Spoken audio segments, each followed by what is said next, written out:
ബിജി സൂപ്പറായിരുന്നു ട്ടോ. അടിപൊളി കേക്കായിരുന്നു. എല്ലാവർക്കും ഇഷ്ടപ്പെട്ടു. പിള്ളേരത് കഴിച്ചു. ഇനി ഒരു ഇച്ചിരിയേ ഉള്ളൂ. ബാക്കി മൊത്തം അത് തീർത്തു. അത്രമേൽ ഇഷ്ടപ്പെട്ടു എല്ലാവർക്കും.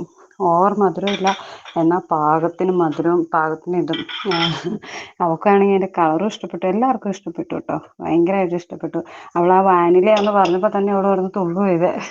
പിന്നെ നിന്റെ കേക്കിന് പറയാതിരിക്കാൻ പറ്റില്ല. ഭയങ്കര ഫിനിഷിങ്ങാ. ഞങ്ങളെപ്പോഴും ഇവിടെ പറയും. വേറെ ഹോം ബേക്കേഴ്സിന്റെ പലരുടെയും വീഡിയോസ് നിങ്ങൾ കാണുന്നതാണ്. നിങ്ങൾ അവരുടെ ഇതിനേക്കാളും ഒക്കെ ഭയങ്കര ഫിനിഷിങ് കൂടുതൽ എപ്പോഴും നിന്റെ കേക്കിന്. അത് ഡിസൈൻ ആയാലും അത് മറ്റേ ലാസ്റ്റുള്ള ഫിനിഷിങ് ഉണ്ടല്ലോ ക്രീമിന്റെ ഒക്കെ, അതൊന്നും നിനക്ക് തന്നെ ഏറ്റവും കൂടുതൽ ഇത്. എന്തായാലും thanks D, thank you so much. ഒരു ഹോം ബേക്കർ എന്ന നിലയിൽ എന്നെ സംബന്ധിച്ച് ഇത് കൂടുതൽ വേറെ എന്ത് വേണം? അത്രയ്ക്ക് നല്ലൊരു ഫീഡ്ബാക്കാണല്ലോ എനിക്ക് കിട്ടിയിട്ടുള്ളത്. എൻ്റെ ഫ്രണ്ട് ഹണി അവളുടെ മോള് മേബയ്ക്ക് വേണ്ടി ഓർഡർ ചെയ്തൊരു 1 kg വാനില കേക്ക് ആയിരുന്നു ഇത്. ഇതിന് മുമ്പ് 1-2 തവണ എൻ്റെ വാനില കേക്ക് കഴിച്ചിട്ട് അതിനുള്ള ഇഷ്ടം കൂടിയിട്ടാണ് വാനില തന്നെ മതിയെന്ന് പ്രത്യേകം പറഞ്ഞിട്ടുണ്ടായിരുന്നു. ഡിസൈനൊക്കെ എൻ്റെ ഇഷ്ടത്തിന് വിട്ടിട്ടുണ്ടായിരുന്നു.